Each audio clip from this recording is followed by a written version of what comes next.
কর্ম এবং ফল।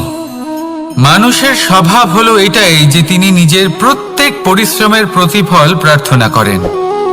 বেশিরভাগ সময় এই ফলাফলের চিন্তা করতে করতে, কল্পনা করতে করতে উনি কর্ম করতে থাকেন যে আমি এই কাজটা করলে এই ফল পাবো।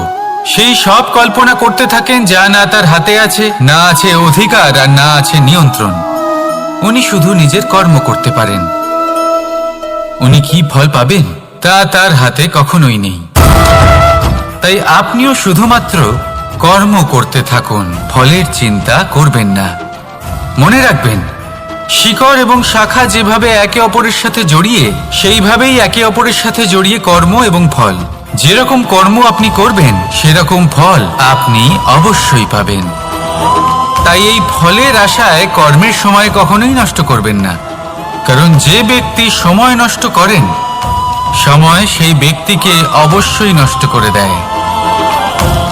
কর্ম করুন নিঃস্বার্থভাবে, ফলের চিন্তা করবেন না, আর আমার সাথে ভালোবেসে বলুন রাধা রাধা। কর্ম এবং ফল। দেখতে গেলে এই সমস্ত ব্রহ্মাণ্ড এই দুইয়ের মাঝেই স্থির হয়ে আছে। মানুষজন কর্ম করেন ভালো ফল লাভের আশায়, আর ভালো ফল লাভের আশায় উনি এটাই ভুলে যান যে উনি যে কর্ম করছেন তা কি করছেন। আমি বলেছিলাম কর্ম করুন ফলের চিন্তা না করে, কিন্তু কি কর্ম করছেন সেই বিষয়ে ভাবাটাও অত্যন্ত আবশ্যক। নয়তো অনেক সময় আমরা এমন কর্ম করে ফেলি যা না চাইতেও বিষে পরিণত হয়, যা হয়েছে দুঃশাসনের সাথে, দুর্যোধনের সাথে, গুরু দ্রোণের সাথে। একজনের মানসিকতা উচিত ছিল না, একজনের বিবেক উচিত ছিল না, আরেকজন যে পক্ষ নির্বাচন করেছিলেন সেই পক্ষ উচিত ছিল না। আর যা কিছু ওনাদের সাথে হলো, আপনার, আমার, আমাদের সকলের সাথে তা হতে পারে। আমি বলেছিলাম কর্ম করুন, ফলের চিন্তা করবেন না, কিন্তু এই কর্মের বিষয়ে বিচার করে দেখাটাও ততটাই আবশ্যক। দেখুন, কর্ম করার উচিত প্রক্রিয়া ফলের চিন্তা না করা, কিন্তু যদি আপনার কর্ম শুভ হয় তাহলে তার ফলও নিয়তি আপনাকেই দেবে। সর্বদা কর্ম করার সময় এটা ভাবুন যে আপনার এই কর্ম এই সংসারকে, এই সমাজকে, আপনার পরিবারকে, আপনার আশেপাশের মানুষজনকে কোন দিশায় নিয়ে যাবে। যদি এটা সবার জন্য মঙ্গলময় হয় তাহলে কর্ম করতে থাকুন। আর হ্যাঁ, নিশ্চিত রূপে ফলের চিন্তা করবেন না। আসুন আমার সাথে ভালোবেসে বলুন রাধা রাধা। বটবৃক্ষের বীজ সর্ষের দানার থেকেও ছোট হয়, কিন্তু যখন তা নিজের রূপ ধারণ করে তখন তা বিশাল বৃক্ষের আকার ধারণ করে, যা সহস্র বছর ধরে বেঁচে থাকে, ছায়া প্রদান করে, পাখিদের আশ্রয় প্রদান করে, আর দেয় পথচারীদের বিশ্রাম করার স্থান। কেন? কারণ সেই ছোট বীজ তা মাটির ভেতরে গিয়ে নিজের খোলস ত্যাগ করে। অন্ধকারে থাকে সে, যতই আলো আসুক না কেন, যতই বর্ষা আসুক না কেন, সব সহ্য করে। আর তারপরে একটা চারা গাছ অঙ্কুরিত হয়, তারপর ধীর গতিতে একটা বিশাল বৃক্ষতে পরিণত হয়। দেখুন, জীবনে কঠিন সময় আসে, এই জন্য নয় যে আপনি হার মেনে নেবেন, এই জন্য আসে যাতে আপনি ভবিষ্যৎ নির্মাণের জন্য নিজেকে তৈরি করতে পারেন। যদি কঠিন সময়ে আপনি ওই বীজের মতো দৃঢ় হয়ে থাকতে পারেন, তাহলে আপনিও একদিন সেই বিশাল বৃক্ষের মতো নিজের অস্তিত্ব গড়ে তুলতে পারবেন, যা সহস্র বছর পর্যন্ত মনে রাখা হবে।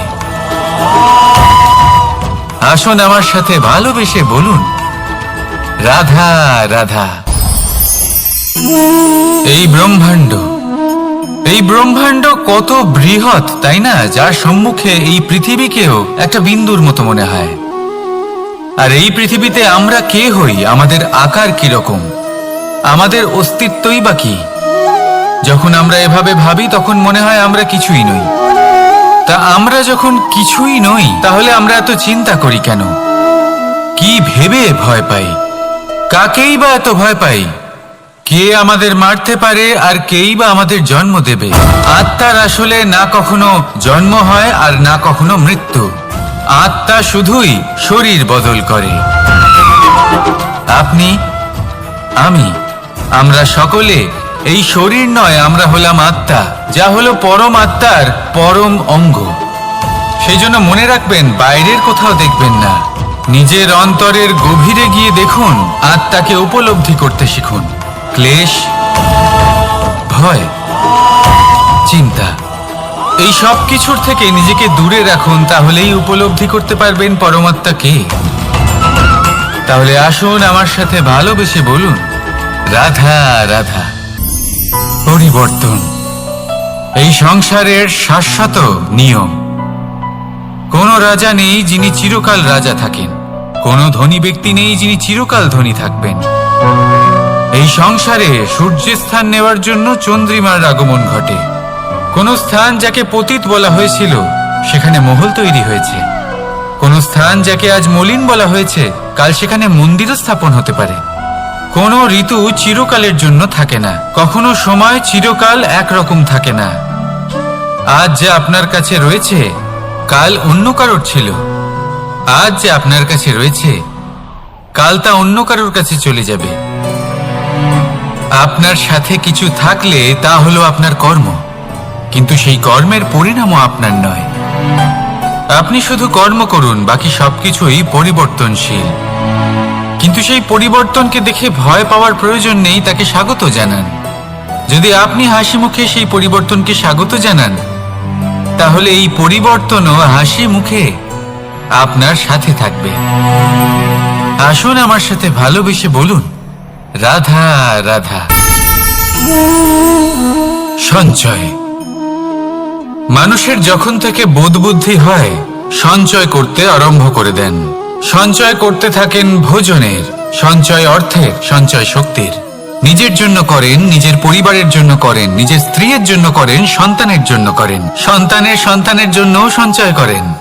সঞ্চয় করার জন্য ওনার কাছে অনেক কারণ রয়েছে, কারণ উনি এটা ভাবেন যে এই সঞ্চিত শক্তির জন্য কেউ ওনার কোনো ক্ষতি করতে পারবে না।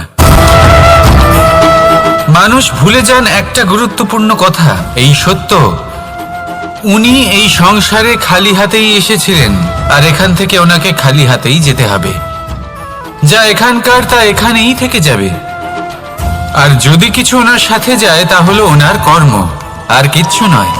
তাই যদি কিছু অর্জন করতে চান তাহলে শুভ কর্ম অর্জন করুন, আত্মশক্তি অর্জন করুন, কারণ পরলোকে এটাই হবে আপনার সম্পত্তি। তাহলে কি এটা আপনি অর্জন করতে চান না? আসুন আর আমার সাথে ভালোবেসে বলুন, রাধা রাধা। সদিচ্ছা।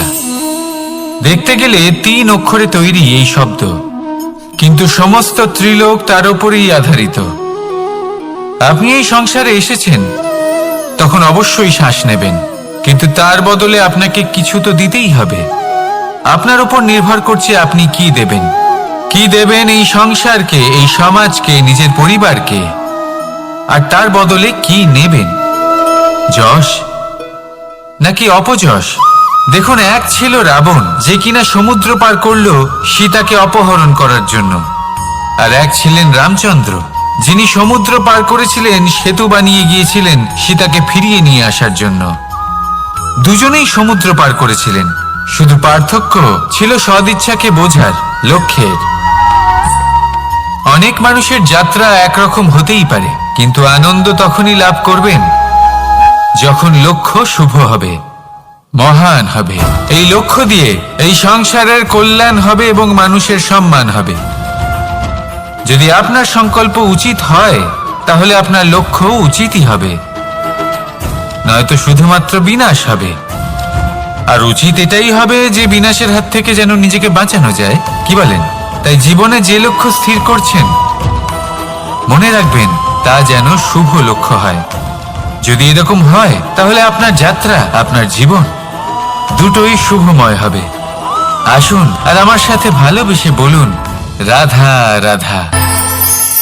সুরক্ষা। এই সুরক্ষা আসলে কি? এটা কি কোনো কবচ নাকি কোনো সীমা? এই সুরক্ষা আসলে অন্য কিছু। আমাদের মাতা পিতা, আমাদের প্রিয়জন, আমাদের বন্ধু, এই সমাজ, আমাদের শুভাকাঙ্ক্ষী, আমাদের আত্মীয়, এনারা সবাই আমাদের জীবনে কোনো না কোনো ভাবে সুরক্ষা দিয়ে থাকেন, একটা কবচ দিয়ে থাকেন কোনো না কোনো রূপে। কিন্তু দেখতে গেলে আমাদের পরাক্রমের পথে আমাদের বীরত্বের পথে, আমাদের সাহসের পথে এই সুরক্ষাই সব থেকে বড় বাধা হয়ে দাঁড়ায়। একবার ভেবে দেখুন, যদি আপনি কোনো সুরক্ষাই না পান, বা যদি আপনি এই সুরক্ষা ভেঙে বাইরে আসতে পারেন, তাহলে আপনার বীরত্ব চরম সীমায় পৌঁছে যায়। কেন? কারণ তখন আপনি জানেন যে এই সংসারের সম্মুখীন আমাদের নিজেদেরই হতে হবে। আপনি বুঝে যান যে শত্রুর সম্মুখীন এবার নিজের বলের দ্বারা, নিজের পরাক্রমের দ্বারা, নিজের সাহসের দ্বারা করতে হবে। আর তখন আমাদের মনের মধ্যে এই শক্তি জাগ্রত হয়। এই শক্তি অন্তরেই বসবাস করে। শুধু এটা চিনে নিতে হবে, একে জাগ্রত করতে হবে। আর এটা সুরক্ষা ভেঙে যাওয়ার পরেই সম্ভব হয়। আর যারা নিজের শক্তি সম্পর্কে জানেন, যিনি নিজেই জানেন তিনি কতটা শক্তিশালী, তিনি নিজেই নিজের সুরক্ষা কবচ চিরকালের মতো ভেঙে ফেলে দেন, ঠিক কর্ণের মতো। আর তারপরে দেখুন, আপনার পরাজয় হোক বা বিজয়ী হোক না কেন, সেটাই অনেক বড় হয়, সেটাই প্রশস্ত হয়ে থাকে। সেই জন্য ত্যাগ করুন নিজের ভয়কে, নিজের আশেপাশের এই সুরক্ষা চক্রকে ভেঙে ফেলুন, আর সম্মুখীন হন এই সংসারের নিজের শত্রুর সম্মুখীন হন। পরাক্রমের এই অঙ্কুর, তা অঙ্কুরিত হওয়ার জন্য বীজের উপরের এই কবচ, এটা ভেঙে যাওয়া অতি আবশ্যক। আসুন আমার সাথে ভালোবেসে বলুন, রাধা রাধা। যখন আমরা হাঁটতে থাকি আর আমাদের পায়ে কাঁটা বিঁধে যায়, তখন মুখ দিয়ে আহ বেরিয়ে আসে, কান্না চলে আসে, আর অনেক সময় অভিশাপও বেরিয়ে আসে। কিন্তু আমরা কি কখনো এটা এইভাবে দেখেছি, এইভাবে ভেবেছি যে আমরা যে পথে চলেছি সেই পথে কাঁটা বিঁধেছে, নাকি আমরা সেই পথ নির্বাচন করেছি যাতে শুধুই কাঁটা রয়েছে? নাকি আমরা এভাবে ভেবে দেখেছি যে এই কাঁটা আমাদের কষ্ট দিতে এসেছে, নাকি এটা আমরাই বিছিয়ে রেখেছিলাম? সাবধান থাকা উচিত ছিল, কারণ কাঁটা বিঁধলে যন্ত্রণা হবে, চিৎকার করে ফেলতে পারি, মুখ থেকে অভিশাপও বেরিয়ে আসতে পারে। কিন্তু এই অভিশাপ শুধুমাত্র আমাদের তরফ থেকে অভিশাপ হয়, সামনের ব্যক্তিটির ওপরও নির্ভর করে। এবার সেই ব্যক্তি যদি এমন হয় যে ফুল আর কাঁটা এই দুই সমানভাবে গ্রহণ করতে পারে, তার কাছে অভিশাপও বরদানে পরিণত হয়। শেষ পর্যন্ত ব্যাপারটা দাঁড়ায় ভাবনা, চিন্তা, দৃষ্টিভঙ্গির ওপর।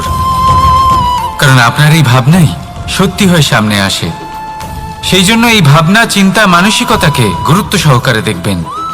এই বিবেচনা নিয়ে বিবেচনা করতে শিখুন।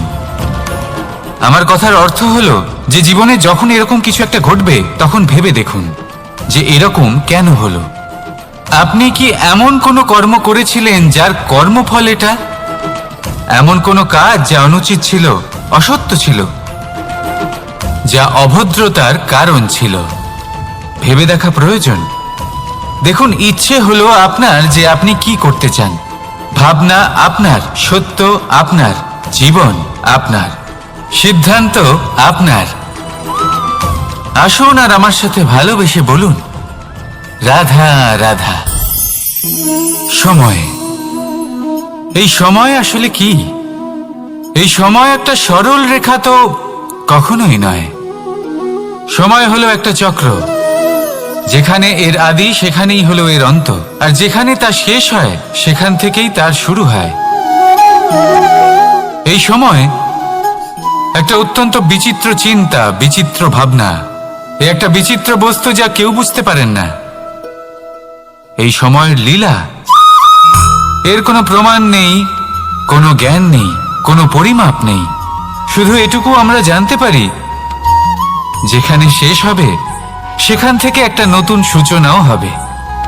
যা আজ আপনার কাছে আছে, কাল অন্য কারোর কাছে যাবে, তারপরে তার কাছ থেকেও অন্য কারোর কাছে যাবে, তারপরে তার থেকেও ছিনিয়ে নেওয়া হবে। এই নিয়তির একজনের কাছ থেকে অন্যজনের কাছে আদান প্রদানের এই সময় হলো আপনার সময়। এই সময়ের সদ্ব্যবহার করুন, এই সময়কে বাঁচুন। আপনাকে শুধু এটাই সুনিশ্চিত করতে হবে যে আপনি কোন পক্ষে আছেন। আর সত্যি বলতে কি, আপনার জীবনের পরিণাম নির্ভর করে আপনার নির্বাচনের ওপর। আপনি কোন পক্ষ নির্বাচন করছেন। তাহলে মনে রাখবেন, জীবনে সেই পক্ষই নির্বাচন করবেন যা চয়ন করার পরে আপনি সুখ অনুভব করবেন, আপনি সন্তোষ লাভ করবেন, প্রসন্নতা লাভ করবেন। আর আমি এটাই সুনিশ্চিত করব যে এই পক্ষ যেন শান্তির পক্ষ হয়, এই পক্ষই যেন প্রেমের পক্ষ হয়। তাহলে চিন্তা করবেন না, আর আসুন আমার সাথে ভালোবেসে বলুন, রাধা রাধা। দৃষ্টি আর দৃষ্টিভঙ্গি, এই সমগ্র লীলা হলো এই দুইয়ের। বিচিত্র হতে পারে, কিন্তু এটাই সত্যি। এবার আপনাকে একটা উদাহরণ দিয়ে বোঝাই। অনেক সময় আপনি কোনো ব্যক্তিকে এটা বলতে শুনবেন যে আমি আমার নিজের উপরে গর্ব করি, আমি নিজেকে নিয়ে গর্ব করি, আমি খুব ভালোভাবে আমার মা বাবার সেবা করি, ওনাদের আমি সবসময় সুখী রাখি, ওনাদের আমি একটা বাড়ি দিয়েছি, সকল সুখ সুবিধা দিয়েছি, ওনাদের জীবনে প্রত্যেক জিনিস দিয়েছি আর দেব যা তাদের প্রয়োজন। এবার আমাকে বলুন যে আপনি কে হন। আপনি হলেন সেই বীজ যা আপনার মাতা পিতা রোপণ করেছেন। আপনার মা বাবাই আপনাকে এই সংসারে জন্ম দিয়েছেন। এবার এইসব কথার কি তাৎপর্য? এই হলো সেই ব্যক্তির দৃষ্টিভঙ্গি। এবার দেখা যাক এই প্রকৃতি আমাদের কি শেখায়। কখনো কোনো গাছকে দেখবেন, যখন সেই গাছে ফল আসে, সে মালিকে এটা বলে না যে দেখো আমি তোমাকে ফল খেতে দিচ্ছি। সেই বৃক্ষ এটা বলে না যে দেখো আমি তোমায় আহার করতে দিচ্ছি, কারণ ও জানে যে এটা হলো সেই মালির পরিশ্রম, এটা হলো তারই কর্মের ফল, আর এটা তারই পাওয়া উচিত। সে বলে যে তোমার জিনিস তোমাকেই অর্পণ করলাম, এ আমার জিনিস নয়। ও জানে সেই মালির গুরুত্ব আসলে কি। এটা হলো তার দৃষ্টিভঙ্গি। সেই জন্য আপনি জীবনে কোন ব্যক্তির মধ্যে, কোন পশু পাখির মধ্যে, কোন প্রাণীর মধ্যে, কোন পরিস্থিতিতে, কোন আবেগের মুহূর্তে কি দেখতে পাচ্ছেন, সেটা আপনার দৃষ্টিভঙ্গির উপরে নির্ভর করছে। তাই নিজের মনে ধনাত্মক ভাব জাগ্রত করুন, শুভ চিন্তা নিয়ে আসুন। এই ভাবনাই সত্য হয়ে সামনে আসবে। এই দৃষ্টিভঙ্গি এমন হয়ে যাবে যে আপনার জীবনে সবকিছুই শুভ হবে। তাহলে আসুন আর আমার সাথে ভালোবেসে বলুন, রাধা রাধা। প্রতিশোধ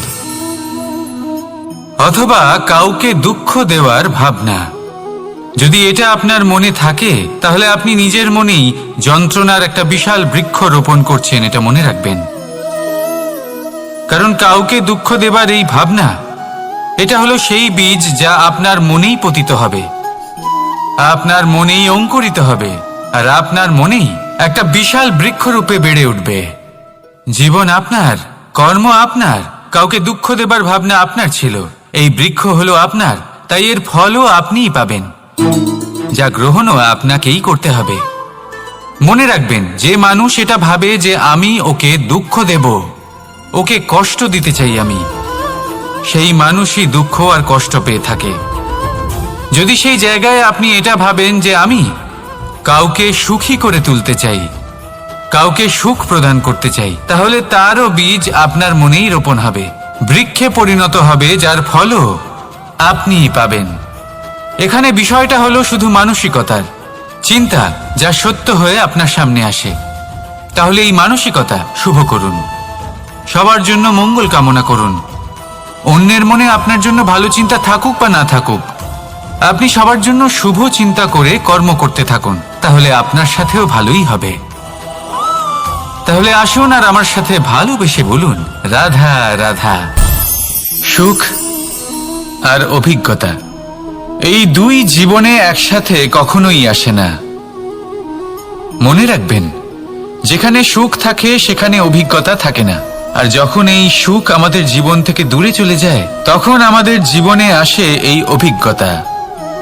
পরমাত্মা, প্রকৃতি, নিয়তি এই অভিজ্ঞতাকে আমাদের জীবনে পাঠান, যাতে আমরা একটা অত্যন্ত গুরুত্বপূর্ণ শিক্ষা, একটা জ্ঞান প্রাপ্ত করতে পারি। এই অভিজ্ঞতা আমাদের শেখায় যে অতীতে এমন কি হয়েছিল যা আমাদের করা উচিত হয়নি। আমাদের শেখায় ভবিষ্যতে এমন কি আছে যা আমাদের করা উচিত আর কি করা উচিত নয়। দেখতে গেলে এই অভিজ্ঞতা আমাদের সেই শিক্ষা দেয় যার জন্য আমরা সুখের দিকে উচিতভাবে অগ্রসর হতে পারি। সেই জন্য জীবনে যখনই দুঃখ আসবে, দুঃখের এই সময় আসবে, তখন হতাশ হবেন না। বোঝার চেষ্টা করুন এই পরিস্থিতি কেন এসেছে, কি শিক্ষা দিতে এসেছে। যদি আপনি সেই জ্ঞান লাভ করেন, সুখের পথে অগ্রসর হন, তাও উচিত রূপে, তাহলে এই অভিজ্ঞতার উদ্দেশ্য পূরণ হয়ে যায়। তাহলে আসুন আর আমার সাথে ভালোবেসে বলুন, রাধা রাধা। জীবনে শিখরে পৌঁছানোর জন্য মানুষের কি প্রয়োজন হয়ে থাকে? সিঁড়ির। কিন্তু তাও প্রত্যেক মানুষ, প্রত্যেক ব্যক্তি শিখরে পৌঁছতে পারেন না। এর কারণ কি? কারণ একটা হতে পারে যে মানুষ কল্পনা করতে থাকেন কিন্তু সিঁড়ি খুঁজে পান না। কিছু মানুষ খুঁজে নেন কিন্তু তা পেয়ে এতটাই প্রসন্ন হয়ে যান যে তারপর আর কোনো কর্মই করেন না। খুব সোজা ব্যাপার। অনেক মানুষ সিঁড়ি খুঁজে পান না, আর যদি পেয়েও যান তাও যতক্ষণ না তাতে চড়ছেন সেই শিখরে পৌঁছবেন কি করে? যতক্ষণ না আপনি পরিশ্রম করছেন, যতক্ষণ না সেই সিঁড়িতে আপনি চড়ছেন, যতক্ষণ না ক্লান্ত হচ্ছেন, আপনার পায়ে হাঁটুতে ব্যথা না হচ্ছে, ততক্ষণ এই শিখরে পৌঁছানোর সৌভাগ্য লাভ করতে পারবেন না। তাহলে কল্পনার সাথে কর্ম করুন, পরিকল্পনার সাথে পরিশ্রম করুন, সব কিছু পাবেন। আসুন আমার সাথে ভালোবেসে বলুন, রাধা রাধা। সমস্যা, কঠিন সময়, সংকট, বিপদ কার জীবনে নেই? প্রত্যেকের জীবনে আছে। কিন্তু আমাকে একটা কথা বলুন, যদি নৌকায় ঢেউকে ভয় পেতে শুরু করে, তাহলে সাগর পার করবে কে? কখনো কোনো ছোট্ট পিঁপড়েকে দেখেছেন যে আকারে হয়তো ছোট হতে পারে কিন্তু বড় শিক্ষা দিয়ে যায়? কিন্তু আমরা শিখি না। এবার দেখুন একটা পিঁপড়েকে যে ভোজনের খোঁজে বাইরে বের হয়, একটা ছোট্ট দানা তুলে নেয়। ছোট দানা তোলে কারণ তার থেকে বেশি সে তুলতেই পারবে না। সে দানা নিয়ে চলতে শুরু করে, কোনো দেওয়ালে উঠে পড়ে, আবার পড়েও যায়। সেই দানা দূরে কোথাও একটা পড়ে যায়, তা আবার খোঁজে, তুলে নেয়, আবার চলতে থাকে। পড়ে যায় আবার ওঠে, পড়ে যায় আবার ওঠে। সেই দানাটা রেখে দেয়, আবার বেরিয়ে পড়ে ভোজনের খোঁজে।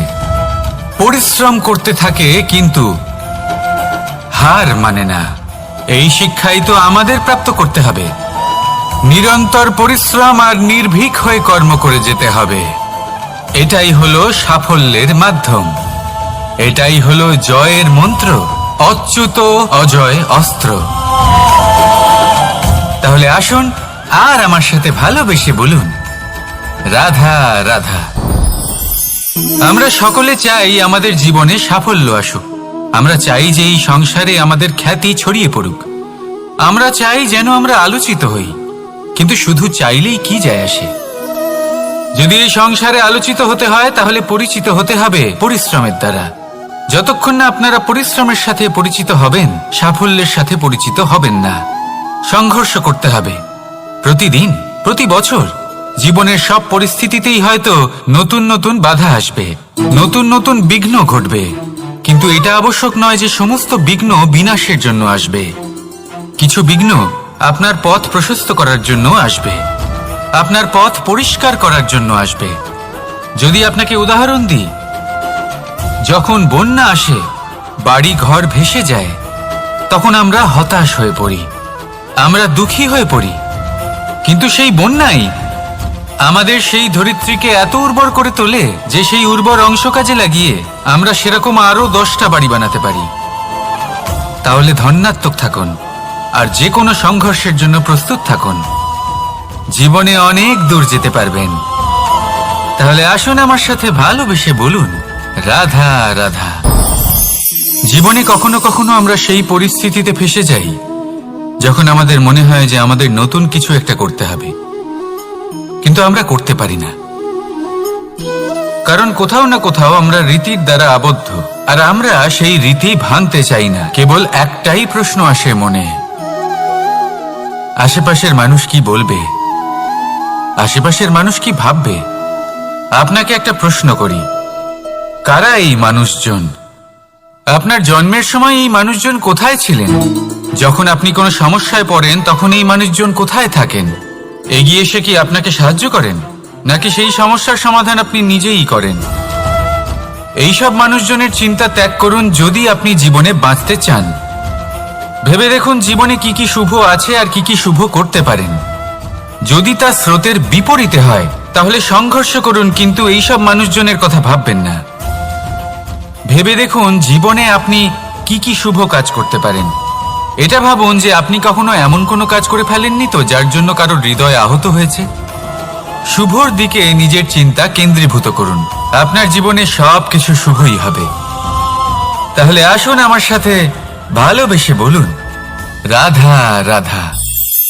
আজকাল আপনি দেখে থাকবেন যে মা বাবা শুধুমাত্র সন্তানকে ভালোবাসেন তা নয়, তাদের মোহেও জড়িয়ে পড়েন। বিদ্যালয়ে যখন পাঠান তখন সমস্ত সুযোগ সুবিধা দিয়েই পাঠান। চেষ্টা করেন যে সবসময় যেন সন্তান তাদের চোখের সামনেই থাকে। কিন্তু ভুলে যান এক অত্যন্ত গুরুত্বপূর্ণ কথা, যে সন্তানকে এক নতুন দৃষ্টিভঙ্গি দেওয়াই হলো ওনাদের কর্তব্য।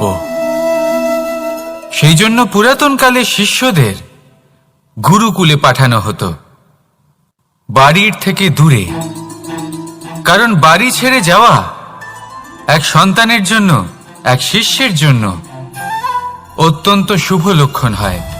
যখন সে বাড়ির থেকে দূরে, গৃহস্থের থেকে দূরে থাকবে, তখন এই সংসারকে সে এক নতুন দৃষ্টিভঙ্গি দিয়ে দেখবে, পরখ করবে, বুঝতে পারবে, আর সবকিছু নিজে থেকেই শিখে যাবে কখন আক্রমণ করতে হয়, কখন পিছু হটতে হয়, কিভাবে এই সংসারের সম্মুখীন হতে হয়। আর এটা আপনার দৃষ্টি ওকে শেখাতে পারবে না, ওর অভিজ্ঞতা ওকে শেখাতে পারবে। তাই মনে রাখবেন, যদি আপনি চান যে আপনার সন্তানের বিকাশ হোক, তাহলে অনেক সময় ওকে নিজের থেকে দূরে নিয়ে যেতে হয়। যদি মোহে আবদ্ধ থাকেন তাহলে ওর বিকাশ কখনোই হবে না। তাহলে আসুন আমার সাথে ভালোবেসে বলুন, রাধা রাধা। কখনো কখনো মানুষ মনে করেন যে সে নিজেই সব থেকে বেশি শক্তিশালী, তিনি হলেন জ্ঞানী। দেখুন, এটা ভালো ব্যাপার যে আপনার মধ্যে শক্তি আছে, জ্ঞান আছে, আর এটা শুধু আপনার জন্য নয়, এই সমস্ত সমাজের জন্য, দেশের জন্য, সমগ্র পৃথিবীর জন্য অত্যন্ত আবশ্যক। কিন্তু এই কথাটাও বোঝা অত্যন্ত আবশ্যক যে এই জ্ঞান যেন কখনো অহংকার না হয়ে ওঠে। যখন মানুষের মধ্যে জ্ঞান থাকে তখন সে রাম হয়ে ওঠে। রাম, যিনি সমুদ্রের বুকে সেতু বানিয়েছিলেন, বানর সেনার দ্বারা রাক্ষস রাজকে পরাজিত করেছিলেন, আর চিরকালের জন্য সবার কাছে আদর্শ হয়ে উঠেছিলেন। আর যদি মানুষের মনে অহংকার জন্মায় তাহলে সে রাবণ হয়ে ওঠে। দেশে বিদেশে যতই খ্যাতি থাকুক না কেন, সে রাক্ষস হয়ে ওঠে, নিজের সাথে সাথে সমস্ত কুলের বিনাশ করে বসে। এবার জ্ঞান নাকি অহংকার, আপনার কি চাই সেই সিদ্ধান্ত আপনার, আর আপনার এই সিদ্ধান্তই নিশ্চিত করবে যে আপনার কর্ম কি হবে, আর আপনার এই কর্মই নিশ্চিত করে দেবে আপনার প্রারব্ধ কি হবে। তাহলে শুভ কর্ম করুন আর আমার সাথে ভালোবেসে বলুন, রাধা রাধা।